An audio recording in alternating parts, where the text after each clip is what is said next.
Baada ya kutafuta kazi kwa muda mrefu, leo hii huyu mwanadada anaitwa Onyie amepata kazi hapa kwenye huu mtaa. Hivyo akaulizia anapokaa bosi wake, kisha akaelekezwa. Alipofika na kubisha hodi, akafungua huyu mtoto hapa anaitwa Christabel. Dogo alimwangalia tu bila hata kumsalimia, ikabidi yeye aanze. Lakini pia dogo hakuitikia ile salamu, badala yake akamuuliza unaitwa nani? Onyie ikabidi ajitambulishe. Punde akatokea baba yake ambaye ndo bosi wake sasa. Huyu mchizi jina yake anaitwa Shedrack. Basi akampa maelekezo kuhusu utaratibu wa kazi na nini. Alimwambia kwamba kazi yake kubwa pale ndani ni kuhakikisha kuwa anapika, anamzingatia mtoto pamoja na kuhakikisha kuwa nyumba inakuwa sawa. Na akampa kabisa ratiba kuwa atakuwa anaingia asubuhi kisha jioni anarudi, yani day worker. Onyie akamwambia sawa, lakini Christabel alikuwa hamtaki kabisa. Basi bibie baada ya kupata maelekezo akaondoka. Sasa Onyie alikuwa ameolewa na anaishi na mume wake, lakini siku za hivi karibuni mchizi amepoteza kazi, na kila akijaribu kumuonyesha matangazo ya nafasi za kazi mchizi hataki, na badala yake anamwambia kwa kuwa wewe umeajiriwa basi utatumia kipato chako kuendesha gurudumu hapa ndani. Ile ikawa inamuumiza sana Onyie. Basi Jumatatu ilipofika, bibia akaanza kazi kuhakikisha nyumba inakuwa safi, kupika vitu kama hivyo. Alipomaliza akamwekea mtoto chakula chake kisha akampelekea. Hasa wakati anataka kumvalisha viatu, Christabel akawa hataki, anakwambia anataka kuvaa mwenyewe. Onyie akamwambia sawa, hasa kila akijaribu kuvaa hawezi. Unaona kabisa anahangaika navyo vinamshinda. Alipotaka kumsaidia bado aliendelea na misimamo yake kuwa hataki. Yani kalikuwa ni kasumbufu vibaya mno. Hasa ukumbuke kuwa Christabel ndo alikuwa sababu kuu ya yeye kuajiliwa pale. Hivyo kama hatomzingatia kama vile sitakuwa majanga mzee. Akamwambia unaonaje tuwe marafiki? Hata kidogo tu nafikiri utanipenda. Lakini kwa ujeuri mwingi ikakataa, kisha ikachukua begi lake ikaondoka. Sasa huku kazini kwa Shedrack kuna huyu mwanadada anaitwa Truvin. Walikuwa wanafanya kazi pamoja, lakini mchizi alikuwa anampenda sana, ni vile tu anamtafutia timing ili amwambie. Mida baadaye huku nyumbani Christabel aliporudi shule, Onyie akamuuliza unataka kula nini leo? Kikageuka kisha ikamwambia hiyo haikuhusu. Onyie akamwambia lakini unajua kuwa haipendezi kuongea na watu wazima kama hivyo. Kikamwambia usinifundishe kipi cha kufanya. Bibia akaona haya bwana, mtoto wa bosi, lete basi nikusaidie begi. Niache kwanza, fanya uondoke nyumbani kwetu, sitaki kukuona hapa. Kisha kikaondoka. Nyumbani mchizi bado aliendelea kurelax, msosi mwingi, mkeo na kazi, pressure inatoka wapi? Na bado akawa anaupigia hesabu mshahara wa mke wake pindi atakapopokea mwisho wa mwezi. Bibia akamwambia lakini hatuwezi tu tukaishi kwa kutegemea mshahara wangu. Ile ikamkata mchizi, akaanza kufoka. Onyie akamwambia lakini sio kwa ubaya, najaribu tu kukushauri. Pale pale mchizi akaamka kisha akasusa na iko chakula chenyewe.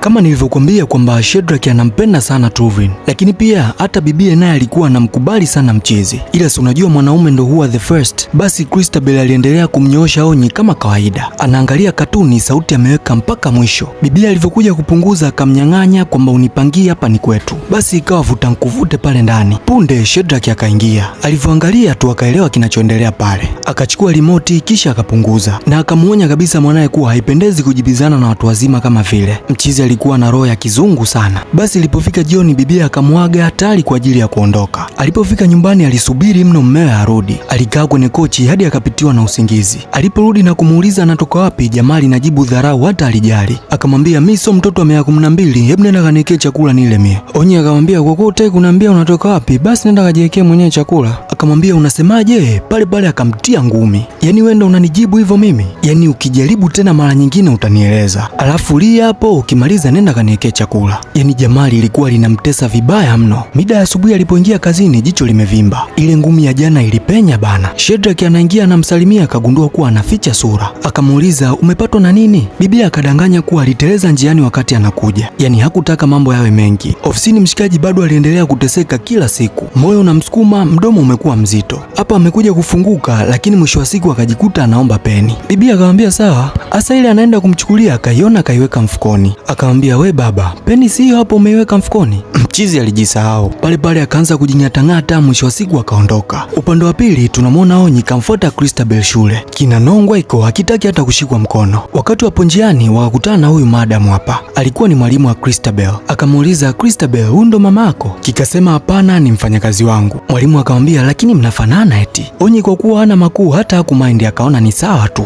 Basi wakaagana kisha wakaondoka. Onyie akawa anajituma sana kazini, lakini anaporudi nyumbani shida iko pale pale. Yani ilifika wakati mchizi analala tu sebleni. Akamuuliza lakini kwa nini unafanya hivi? Hebu niambie shida nini? Maana sasa hivi hata kunigusa unigusi. Nikuguse? yani nikuguse ili iweje? Kama toka tuanze kugusana mpaka leo hakuna mtoto, sasa ina faida gani? Na hapa ndo tunagundua kuwa mchizi ni anataka mtoto bana. Na gubu limezidi kwa sababu miaka 8 iliyopita bibi alibeba ujauzito, lakini mtoto ni alifariki baada tu ya kujifungua. Na toka kipindi hiko mpaka leo bibi bado hajafanikiwa kubeba ujauzito mwingine. Onyi akamwambia, lakini tuendelee kujaribu. Kwani unafikiri anamuelewa sasa? Akaishia kumkejeli tu kisha akaondoka. Changamoto ziliendelea mpaka kazini. Hapa akamwandalia Christabel chakula, dogo anamwambia hakitaki. Wakati dakika chache zilizopita ametoka kutoa maagizo kuwa anataka apikiwe kile chakula. Onyi akamwambia sawa, unaonaje ule hiki kwanza, alafu baadaye nitakuandalia hiko unachokitaka. Kikakataa kisha ikasukuma sahani ya chakula chini. Akamuuliza, kwa nini umefanya hivi? Ni kazi yako, si usafishe? Hebu rudi hapa. Kalisha kiuno iko. Hii tabia yako ifike mwisho sasa. Akaingia ndani akamchukulia fagio kisha akamletea akamwambia fagia hapo. Kikamwambia hii ni nyumba ya baba yangu na wewe haulipii chochote hapa na swala la kufanya usafi ni kazi yako. Sikia nikwambie mtoto, kama hautasafisha hiki chakula hautakula chochote ndani ya lisali moja. Christabel akaona lisaa tena njaa inamtafuna ikabidi asafishe kishingo upande. Anavyofagia sasa yani ni anakoroga.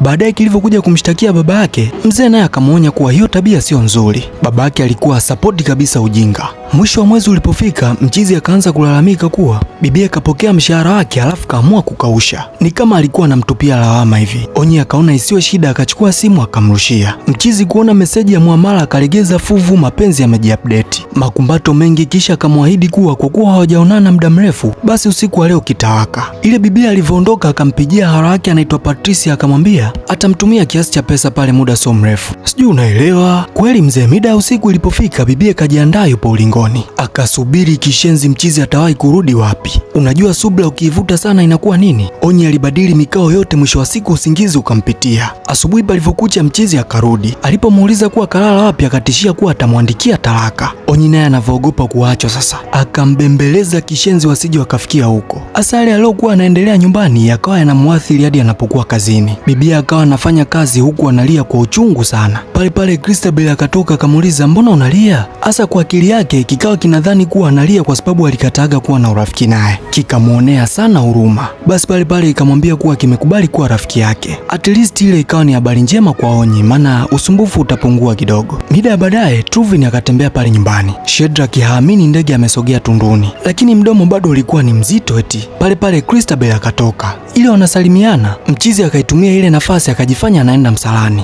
Unajua huko msalani ni wapi? Akaja moja kwa moja mpaka jikoni alipokuwa Onyi.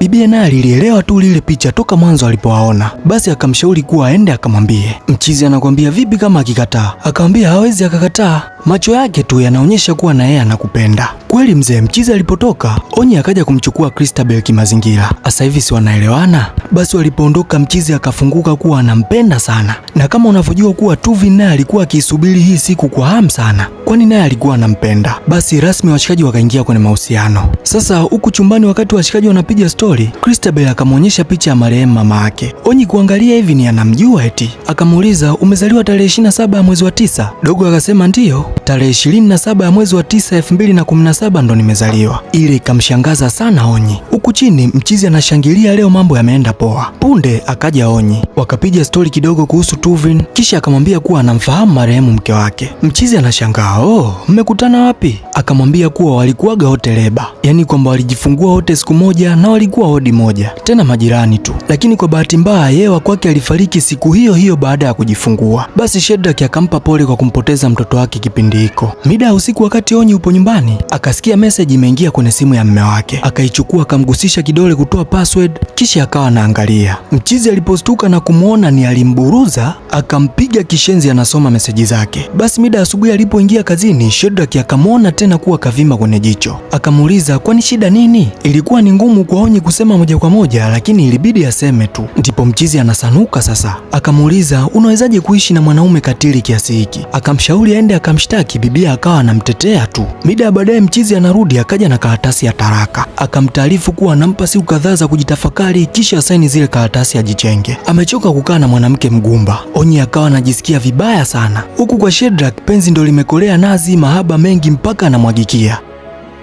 Basi bana, tunatupa kesho yake Onyi kaandaa msosi akamletea mlinzi. Mchizi kuangalia akaona nyama ni nyingi, akawa anafurahi sana, asante nyingi na nini, lakini kabla hajaondoka akamwambia kuwa we na Christabel mmefanana sana. Yaani kwa mtu ambaye hawajui anaweza akasema kuwa ni mtu na mama yake. Yale maneno yakamfanya tafakari kidogo, maana mlinzi hakuwa ndo mtu wa kwanza kuongea hivyo. Leo wakati anamwamsha aende shule, dogo akadai kuwa ulimi unamuasha. Kwenye kumuuliza ndo akagundua kuwa dogo ana allergy. Kuna aina ya vyakula akila vinamkataa, na ile changamoto hata yeye anayo, na kinachomfikirisha zaidi ni kwamba ile changamoto haitokei tu wala kuambukizwa, ile ni changamoto ya kurithi. Yaani kama baba au mama ana ile changamoto ndo mtoto anaweza kuwa nayo, lakini Shedrack na mke wake hawakuwa na ile changamoto. Asa inawezekana vipi mtoto wao awe nayo? Basi akawaza sana, ikabidi amshirikishe mume wake. Akamwambia kwamba anahisi kabisa kuwa Christabel ni mtoto wao. Mchizi akamwambia haiwezekani. Asa ili kupata uhakika, kesho yake akaingia chumbani kwa Christabel, akachukua kitana, kisha akawa anachukua nywele. Bibia anataka kwenda kupima DNA. Alibeba vitu vyote vya msingi ambavyo vitahitajika kwenye mchakato.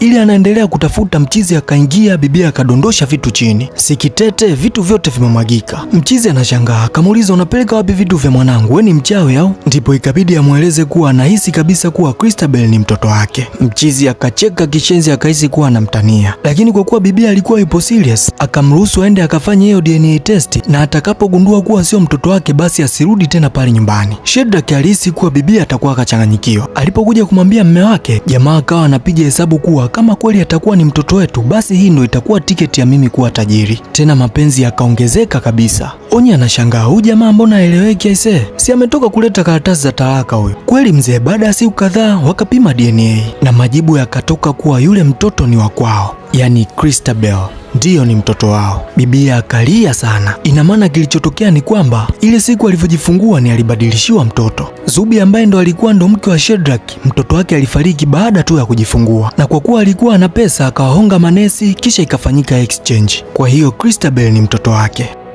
Ripoti ilimfikia mpaka ndugu Shedrack. Mchizi alilia kishenzi kugundua kuwa Christabel sio mtoto wake wa kumzaa. Truvin naye alikuwa pembeni pale kuhakikisha anamfariji mpenzi wake. Basi bana, leo hii Onyi akaja na mume wake. Mchizi amekuja kumwona mtoto wake. Hebu tazama alichokifanya sasa. Akamwambia kwamba kwa kuwa aliwaibia mtoto wao miaka 8 iliyopita, itabidi alipie kiasi cha naira milioni 20. Kila mtu akashangaa, nini? Yaani hata Onyi mwenyewe haelewi, hawakukubaliana kuja kuongea masuala ya pesa. Mchizi akamwambia kama hayupo tayari kutoa hizo pesa basi ataenda kuozea jela. Onyi akaona siwezi nikaendelea kusikiza upuuzi kama huu, ili anataka kumpiga akamwambia we, yani usijaribu.